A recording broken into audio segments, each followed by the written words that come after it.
Durante esa guerra, imperceptiblemente, sin percatarse de ello, algunos de los antiguos ángeles se fueron transformando de seres bellísimos, llenos de luz, en monstruos repletos de resentimiento. El odio, el veneno que salía de sus bocas, la oscuridad de sus pensamientos, su soberbia, su deseo de hacer el mal, fue transformando a esos espíritus en seres deformes, feroces, horribles. Al final, daba miedo verlos. No tienen cuerpo, pero si vierais sus espíritus comprenderíais que hacéis bien en representarlos con garras, colmillos, colas, pezuñas y todos los atributos de los animales malignos de la tierra. También fue impactante la transmutación en Lucifer. Esos ojos clarísimos habían comenzado por destilar agresividad. En su boca fue como si crecieran dientes afilados y colmillos sedientos de sangre. Lucifer hubiera querido tener 1000 garras para arañarnos, agarrarnos y despedazarnos. Hubiera deseado pisarnos con pesadas patas de monstruo antediluviano. Eso es lo que queréis transmitir cuando lo representáis con pobres iluminaciones sobre pergaminos o lo pintáis sobre un fresco en vuestras iglesias. No tiene cuerpo, pero es peor que esos pobres colores y líneas con que plasmáis lo que conocéis por la fe. Por una fe transmitida de lo alto, que os viene de los cielos. Satán era malignidad concentrada. El mal en él se había vuelto ardiente. Dios, durante todo este proceso, le había hablado a su corazón, suplicándole que diera marcha atrás. Sí, todo un Dios le suplicaba no por debilidad, sino precisamente porque conocía cuán duro e impenetrable sería el muro de su justicia si Lucifer quedaba atrapado tras él. Por eso le habló como un padre habla a su hijo. Por eso le habló con una humildad como solo Dios puede tener. Ante todo debía evitar que Satanás quedara atrapado detrás del muro de una decisión irrevocable.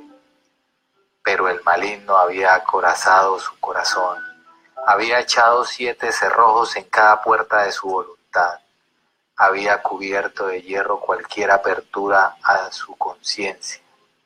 Satán, el diablo, había asesinado a su conciencia dentro de sí. Detrás de esas puertas cubiertas de hierro, cerradas a cal y canto, yacía el cadáver de su conciencia descomponiéndose. En su corazón portaba un fétido cadáver y él respiraba muerte. La muerte avanzaba en él cada vez más.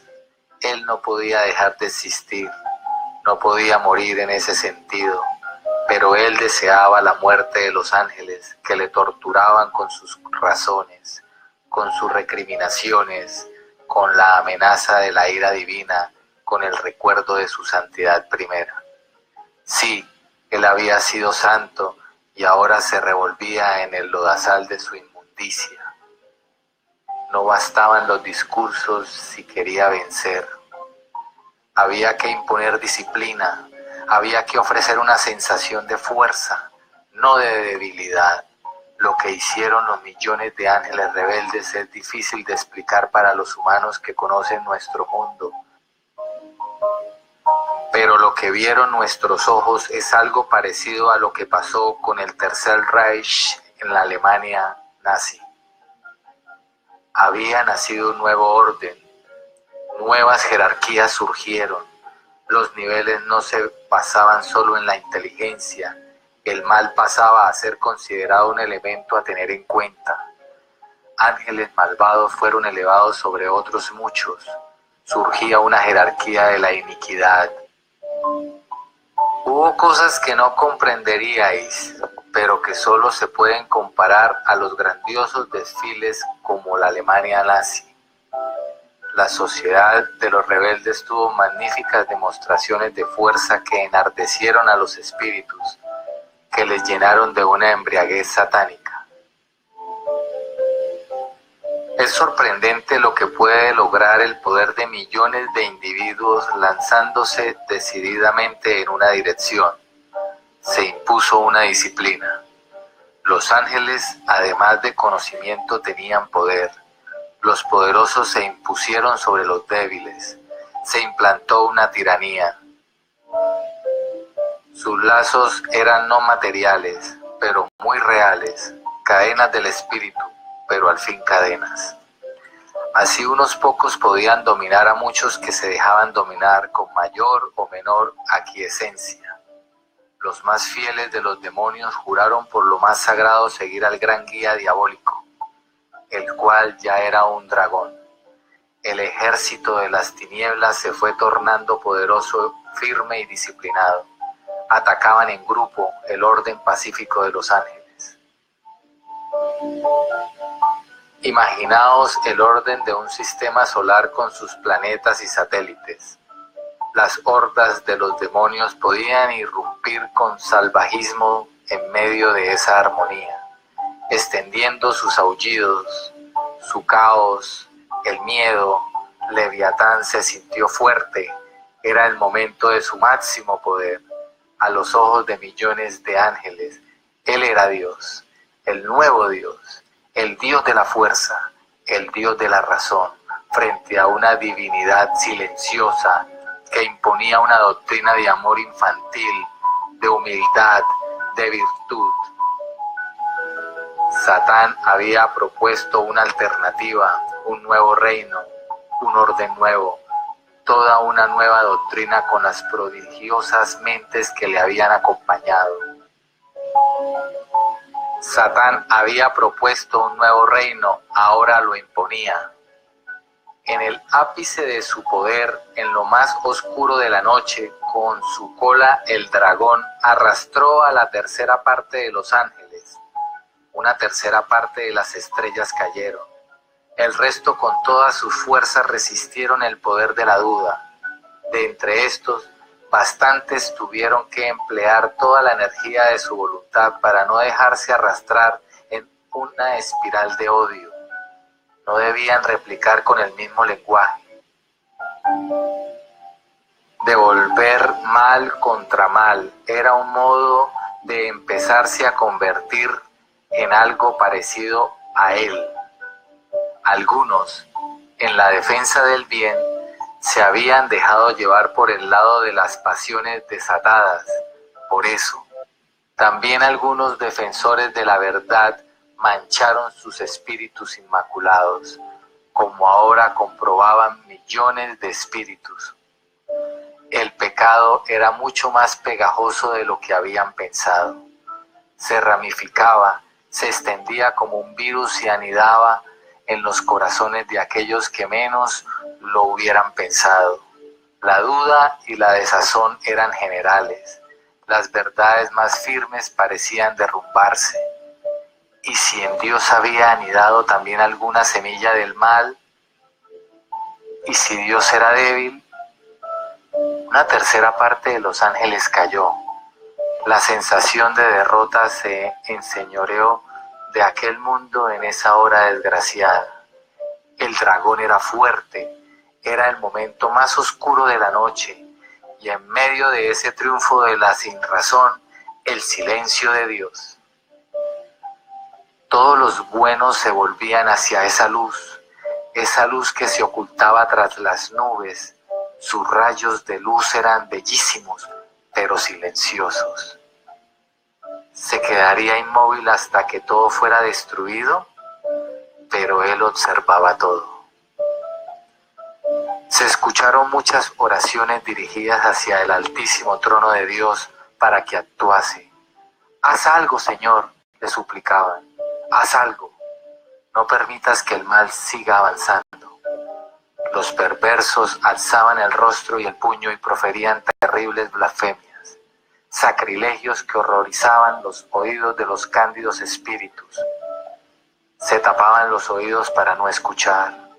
No querían escuchar, pero todo estaba lleno de sus aullidos de bestias feroces.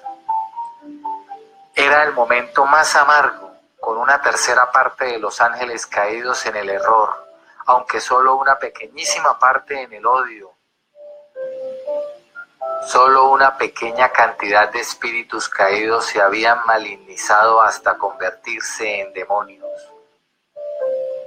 Solo un cierto número se había vuelto monstruos.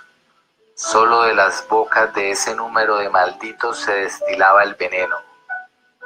El veneno que se mostraba en sus fauces era el veneno que había fermentado en sus corazones. Se trataba de ángeles entenebrecidos, de ángeles envenenados, presas de un loco furor. Al menos los demonios eran pocos. El resto de los caídos simplemente se hallaban en las tinieblas del engaño, dudaban, habían prestado oídos a la nueva doctrina. El gusano que corroe en algunos buenos pero débiles estaba dentro realizando su valor. Por eso era urgente salvarlos. De lo contrario, si dejaban que la oscuridad echara raíces, acabarían engendrando rabia y se convertirían en demonios, poco a poco. Pero no era fácil limpiar un espíritu. Tenían la palabra como arma, como semilla, también la oración y el sacrificio, las buenas obras, la alabanza a Dios. Sí, el bien también tenía sus armas, pero en la confrontación entre el bien y el mal siempre se tiene la sensación de que el lado del bien es débil, que está en inferioridad de condiciones. Es una sensación muy difícil de superar. El mal siempre parece más fuerte, siempre parece que se mueve con más libertad. Sobre todo, era difícil superar el silencio de Dios. Siempre ese silencio.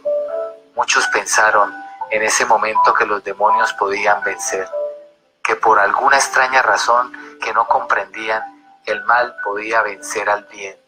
Muchos buenos se dijeron, ¿y si hay alguna razón que no hemos considerado por la que las tinieblas puedan preponderar definitivamente? ¿Y si algo no ha entrado en nuestros cálculos? No es que digamos que la oscuridad pueda aniquilar a la perfección, pero ¿y si ambas están condenadas a coexistir? Quizás Dios sea un padre que no puede hacer nada contra la desobediencia. Quizás exista una raíz oculta de debilidad en la bondad. Quizás fuera de la esfera sea un lugar donde el bien y el mal sean dos opciones indiferentes. Muchos espíritus se embarullaron, muchos erraron por los caminos del pensamiento, algunos cayeron en las ciénagas de la tristeza, otros en la lujuria del ego, otros en la idolatría del dragón.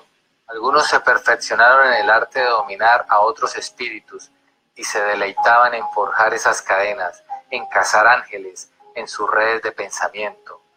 Dios tras sus nubes parecía imperturbable, pero así como unos espíritus fueron consumando su transformación en seres de oscuridad, otros refulgieron en un brillo más puro.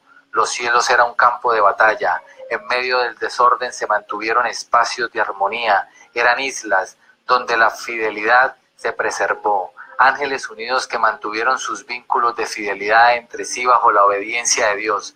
Fuera estaba el campo de batalla donde las fuerzas del caos obraban.